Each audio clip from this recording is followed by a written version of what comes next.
এই যে শোনো শোনো, কে তুমি এরকম মুখ ঢাকিয়ে যাচ্ছ কেন? আমি কালমুখী, আমার মুখ দেখলে মানুষের ক্ষতি হবে, তাই আমি মুখ ঢাকিয়ে যাচ্ছি। ওসব ফালতু কথা রাখো, মুখটা দেখাও দেখি।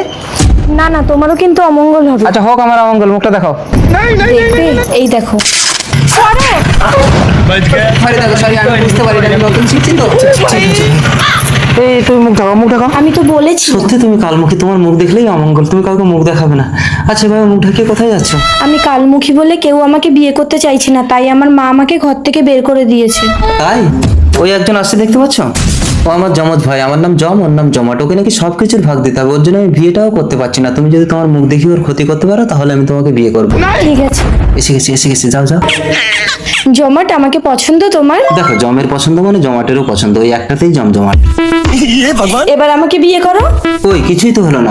হলো না, ওর যা হয়েছে ও পরে বুঝতে পারবে। ওসব বাজে কথা রাখো, আমি তোমাকে বিয়ে করতে পারবো না, যাও। মিথ্যেবাদী নাকি, আমাকে বিয়ে করবে? চোখে কিছু দেখতে পাচ্ছি না কেন?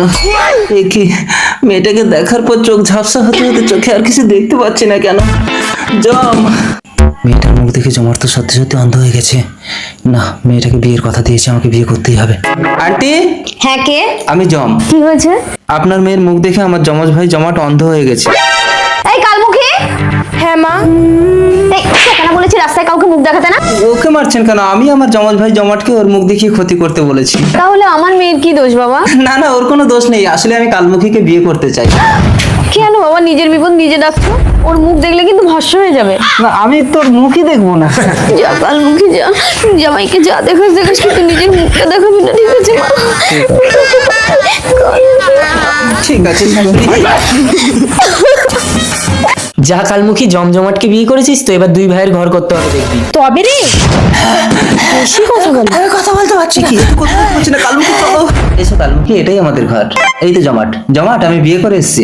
ভালো করেছিস জম, তাহলে তোর বউ আমার বউ। হ্যাঁ, না না, তুই সবকিছু নিয়ে নে, তবু আমি বউর ভাগ দেবো না। কেন দিবি না? বাবা মরার সময় বলে গেছে এ বাড়ির সবকিছু আমরা দুজন সমান সমান নেই। তুমি ওই খানাকে ধরা দেবে না। ঠিক আছে। চলো কালমুখী, ওই অন্ধ জমাট তোমাকে কিন্তু হাতড়ে হাতড়ে খুঁজবে, তুমি ধরা দেবে না। আমি বাজার থেকে আসি। হ্যাঁ, আচ্ছা ঠিক আছে।